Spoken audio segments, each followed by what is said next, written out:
Alors je vais faire une première lecture un peu particulière puisqu'il s'agit d'une autrice du XVIIIe siècle qui s'appelle Marie-Jeanne de Riccoboni, dont j'avais déjà lu un bouquin il y a quelques temps. En fait, on trouve ces textes pas vraiment enfin ils sont pas vraiment édités, ou alors certains dans des collections savantes, un peu chères quoi. Mais sinon on les trouve assez facilement en ligne. Parfois il faut éditer soi-même les PDF. Et bon voilà. Et du coup c'est une autrice qui était comédienne, qui a écrit beaucoup de romans épistolaires, c'était vraiment son truc. Elle était très mauvaise comédienne, c'est pour ça d'ailleurs qu'elle s'est mise à écrire pour gagner sa vie. Et en fait, elle s'est un peu illustrée, enfin, on se souvient surtout d'elle aujourd'hui, non pas pour son œuvre à elle, mais parce qu'en fait, je sais pas si vous connaissez La vie de Marianne de Marivaux, qui est un roman vraiment super, trop bien. Et Marivaux avait une fâcheuse tendance à pas finir ce qu'il écrivait. Alors, est-ce que c'était fait exprès ou pas? Mais en tout cas, Madame Riccoboni avait écrit la suite de La vie de Marianne, parce que La vie de Marianne c'était un gros best-seller, et qu'à l'époque, ça se faisait beaucoup d'écrire les suites de choses pas finies. Enfin, on pense quelques siècles plus tôt à ce qui s'est passé avec Don Quichotte, par exemple. Et Diderot avait salué cette suite et l'avait validée au sens où il avait dit je suis ok pour que ce soit considéré comme la bonne suite de La vie de Marianne. Voilà.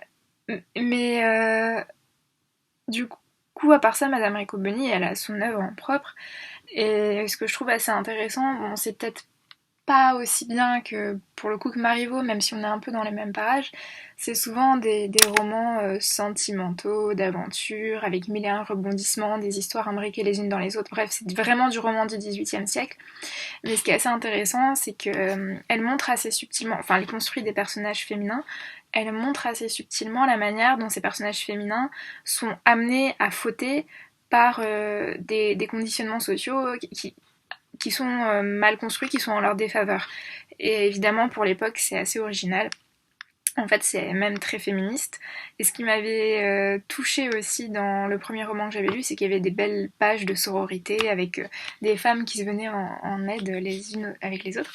Donc ça, c'est mon Kindle. Ça fait longtemps que j'ai pas utilisé. Et là, je vais faire une première lecture du premier chapitre de Lettres de My Lady Juliet Catesby à My Lady Henriette Campley, son amie. Alors, l'Angleterre faisait rêver à cette époque, je sais pas trop pourquoi, est-ce que c'est par le biais des romans, je sais pas, j'ai peur de dire une grosse bourde. Donc la lettre 1. Mardi de Summer Hill. C'est au grand trot de 6 forts chevaux, avec des relais bien disposés, l'air de l'empressement que je vais très vite, accompagné de gens dont je me soucie peu, chez d'autres dont je ne me soucie point du tout. Ok, donc on a là un incipit, on ne peut plus. J'ai oublié ces vieux termes quand on intervient au milieu d'une action, donc on imagine tous les chevaux qui trottent, etc. Elle est avec des gens qu'elle aime pas pour aller chez des gens qu'elle aime pas, en gros, donc ça a l'air assez dramatique. Et donc on a déjà tout un truc qui est posé, on se demande, mais ton héroïne, parce que globalement c'est plutôt des héroïnes chez Madame Riccoboni, et a priori le titre annonce même le nom de l'héroïne, ton héroïne a l'air dans de beaux draps. C'est du roman d'aventure, hein, très clairement. J'abandonne mes amis les plus chers, je vous quitte, vous que j'aime si tendrement. Et pourquoi ce départ, cette hâte? J'adore dans les romans du XVIIIe siècle les et EH. Et pourquoi me presser d'arriver où je ne désire point d'être? Pour m'éloigner de qui? De my lord d'Offry. Ah, ma chère Henriette, qui me dit que je l'éviterai un jour? Que je l'éviterai un jour?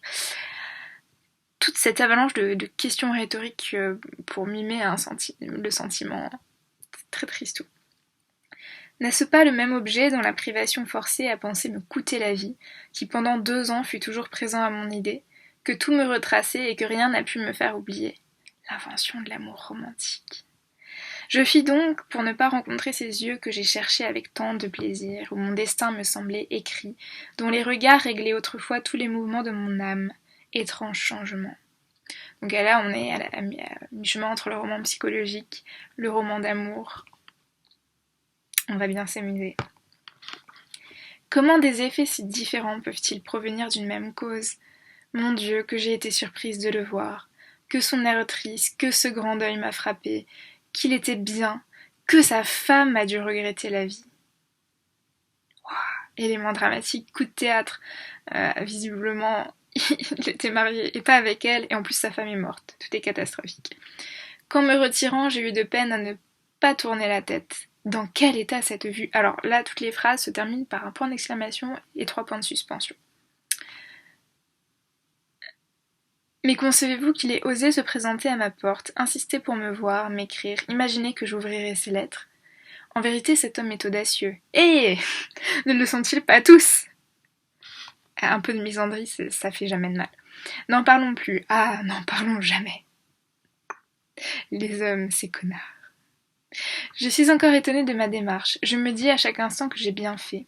Je me le dis, mais je ne le sens pas assez. Je cherche des raisons de m'applaudir du parti que j'ai pris, j'en trouve, mais c'est dans ma fierté seulement. Ma chère, j'éprouve que le cœur ne goûte pas ces faibles adoucissements dont l'amour-propre se fait des consolations. Roman psychologique, roman moraliste, on est vraiment à l'intrication entre les deux, c'est ça que j'aime bien aussi dans cette littérature du XVIIIe siècle. Voilà, très marivaudienne en fait. On pèse des œufs de mouche dans une toile d'araignée, comme l'aurait dit Voltaire, mais en fait c'était peut-être un hoax, je sais pas. Enfin, je suis partie. Me voilà à 50 000 de Londres, alors des milles, pas des kilomètres. Évidemment, puisqu'on est en Angleterre, exotisme oblige. Et je ne suis point morte. Morte en italique. Assurez-en, my lord Carlyle. Je sais pas encore qui c'est. Il y a beaucoup de noms, hein. Ça fait beaucoup pour un premier chapitre. Malgré ces prédictions, je ne me suis point évanouie au pied du premier être, les grâces désolées ne m'ont point élevé ce joli tombeau dans lequel il me voyait déjà. Alors là c'est rigolo parce que on a en italique évanouie, pied, premier être, grâce désolée, ce joli tombeau.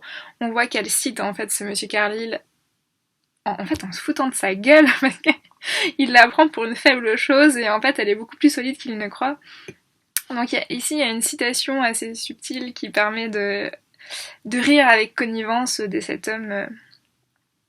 Voilà, et donc il y a clairement de la misandrie chez Madame Marie-Jeanne Riccoboni. Dites-lui que je ne me repens point, je puis faire violence à mes sentiments, je puis souffrir, mais je ne saurais me repentir. Femme forte. Adieu, mon aimable Henriette, quand vous lui aurez dit tout cela, dites-vous à vous-même que personne ne vous aime autant que moi. C'est un truc que j'aime beaucoup aussi dans les romans du XVIIIe siècle, c'est ces amitiés féminines qui sont mises en scène, qui sont toujours extrêmes.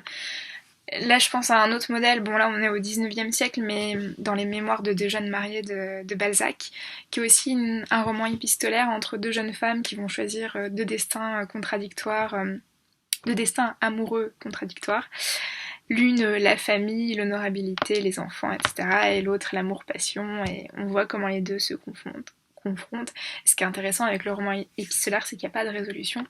Mais il y a aussi toujours ces grandes protestations d'amour et qui sont pas mises sur le même plan que l'amour-passion éprouvé pour les hommes, en fait, qui est vraiment un amour amical, mais extrême aussi.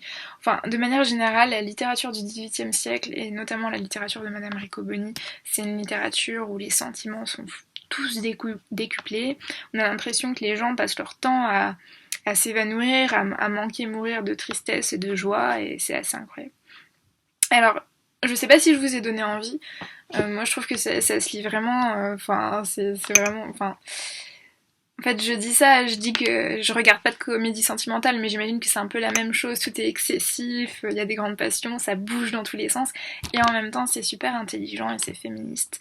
Donc, c'est voilà, je vous le recommande.